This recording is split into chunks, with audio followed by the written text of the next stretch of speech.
가스라이팅이란 타인의 심리나 상황을 교묘하게 조작해 그 사람이 자기 자신을 의심하게 만듦으로써 지배력을 행사하는 정신적, 심리적 학대 행위를 말합니다. 그런데 왜 이런 행위에 가스라이팅이라는 단어가 붙었을까요? 그 어원은 1938년 제작된 연극 및 그 이후에 제작된 영화인 가스라이트라는 작품에서 기원했습니다. 조금 식견이 있는 분들은 가스라이팅이 이 작품에서 기원했다는 것까지는 알지만 이 영화의 스토리가 어떻게 되는지 또 어떤 결말로 끝나는지 아는 분은 많지 않을 것입니다. 그래서 오늘은 1944년 영화 가스라이트의 핵심 내용과 결말, 그리고 우리가 가스라이팅 앞에서 어떤 태도를 보여야 하는가까지 다뤄보도록 하겠습니다. 때는 1880년대 런던입니다. 구 손턴 스퀘어라는 집에 앨리스 엘퀴스트라는 유명한 오페라 가수가 살고 있었어요. 어느 날 밤 이 집에서는 살인 사건이 일어납니다. 앨리스가 목 졸려 죽은 거예요. 범인은 잡히지 않았고 유명한 보석들도 흔적도 없이 사라졌습니다. 그 현장을 발견한 건 조카 폴라였습니다. 폴라는 큰 트라우마를 안고 이탈리아로 음악 유학을 갑니다. 거기서 한 남자를 만나요. 그레고리 안톤. 나이가 조금 있고 피아노를 잘 치고 폴라에게 다정하고 자상했습니다. 그래서 둘은 빠르게 결혼을 해요. 그레고리가 말합니다. 런던으로 돌아가자. 이모 집에서 살면 어떨까? 폴라는 불안했지만 남편 곁이라면 괜찮을 것 같았어요. 런던 집에 도착한 첫날 밤부터 이상한 일이 시작됩니다. 다락방에서 발소리가 들렸어요. 가스등이 혼자 어두워졌다 밝아졌다 했어요. 분명히 놓아둔 물건이 사라지기 시작했습니다. 폴라가 이상한 일에 대해서 남편에게 말할 때마다 그레고리는 이렇게 말했습니다. 당신이 잘못 기억하는 거야. 당신 요즘 좀 이상한 것 같아. 이모도 좀 정신이 이상했대. 유전일 수도 있어. 밖에서 누군가 폴라를 쳐다보면 저 남자 알아? 왜 눈을 맞춰? 남편은 점점 폴라를 집 밖에 내보내지 않았습니다. 당신 상태가 안 좋아서 사람들이 다 걱정해. 폴라는 점점 집 안에만 갇혀 있게 됩니다. 그리고 스스로를 이렇게 생각하게 돼요. 내가 진짜 이상한 건가 봐. 내가 기억을 잘 못하는 건가 봐. 내가 점점 미쳐가고 있는 걸지도 몰라. 그런데 바깥 세상에서 이 상황을 수상하게 여기는 사람이 있습니다. 스코틀랜드 형사 출신인 브라이언 캐머런. 그는 어릴 때부터 폴라의 이모 앨리스의 팬이었어요. 우연히 외출 중인 폴라를 보게 됩니다. 이모를 너무 닮았거든요.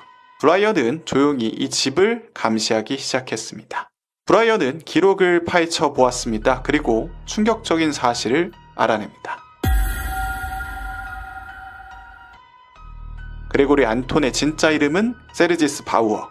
바로 10년 전 앨리스를 살해하고 보석을 훔치려 했던 그 사람이었죠. 보석을 찾지 못해서 앨리스의 조카 폴라를 찾아가 결혼한 거였습니다. 이모 집에 다시 들어가서 남겨져 있는 보석을 훔치기 위해서였죠. 매일 밤 폴라가 잠든 후에 다락방에 몰래 올라가서 보석을 찾았던 겁니다. 다락방에서 가스등을 켜면 가스관이 연결되어 있어서 아래층의 등이 압력이 낮아집니다. 그래서 폴라의 방의 등이 흔들린 거였죠. 발소리도 다락방을 뒤지는 그레고리의 발소리였어요. 폴라의 눈은 틀리지 않았고 그 모든 것이 실제였습니다. 그날 밤 그레고리는 드디어 앨리스의 오래된 드레스 속에서 숨겨진 보석을 찾게 됩니다.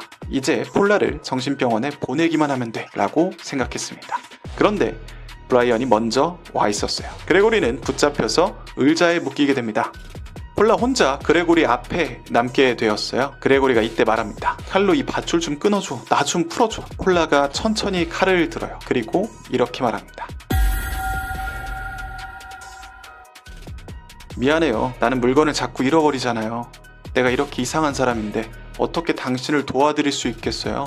그레고리가 했던 말을 그대로 돌려준 거죠. 폴라는 칼을 내려놓습니다. 그레고리는 경찰에 연행되고요. 그리고 폴라는 오랫동안 의심해온 자신의 눈을 처음으로 다시 믿게 됩니다. 영화는 이렇게 마무리가 됩니다. 가스라이팅은 영화 속 살인마만 하는 것은 아닙니다. 여러분들 주변에 있는 연인이나 친구, 직장, 가족 안에서도 일어날 수 있습니다. 그 구조는 똑같은데요. 첫 번째, 현실을 부정합니다. 그런 말 한 적 없어. 네 기억이 잘못된 거야 라고 말하면서요. 2단계, 피해자를 의심하게 만듭니다. 너 요즘 너무 예민해. 다들 그렇게 생각해. 넌 왜 그렇게 생각해? 3단계는 고립시킵니다. 걔네가 너한테 좋은 사람 아니야. 나만 믿어.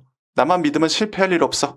이렇게 말하는 거죠. 가스라이팅의 진짜 무서움은 상처가 눈에 보이지 않는다는 겁니다. 만약에 상대를 만났을 때 내가 너무 예민한가? 이런 질문이 자꾸 든다면 그건 어쩌면 내가 이상한 게 아니라 누군가가 내 현실을 계속 부정해 왔을 가능성이 높습니다. 영화 속 폴라도 처음엔 그 등이 흔들리는 걸 자기 눈으로 봤거든요. 문제는 폴라의 눈이 아니라 가스라이팅을 지속한 남편이었던 거죠. 영화의 내용을 통해서 우리가 알 수 있는 시사점을 정리해 보자면 우리가 가스라이팅에 시달리고 있는지를 보려면 상대를 만나기 전과 후 내 삶이 어떻게 되었는지를 살펴보세요. 그 사람을 만나고 나서 자기 자신을 의심하고 스스로에 대한 자존감이 너무 떨어지고 사람들에게 그 사람 나쁜 사람 아니다 라고 변명을 하고 있다면 당신은 가스라이팅에 시달리고 있을 가능성이 높습니다. 혼자서는 이 가스라이팅에서 빠져나오기가 어려울 수 있습니다. 영화에서도 브라이언이라는 외부인이 도움을 줬기 때문에 가스라이팅에서 빠져나올 수 있었는데요. 혼자서 빠져나오기 힘들기 때문에 나를 가치 있게 여기는 친구나 가족한테 나의 상황을 객관적으로 설명해 보고 내가 어떤 상황에 처해 있는지를 판단받는 것이 중요합니다. 그리고 그 소중한 사람이 단호하게 헤어져야 된다, 멀어져야 된다라고 한다면 마음을 단단히 먹고 그 사람과 헤어져야 합니다. 그리고 이러한 가스라이팅에 시달리지 않으려면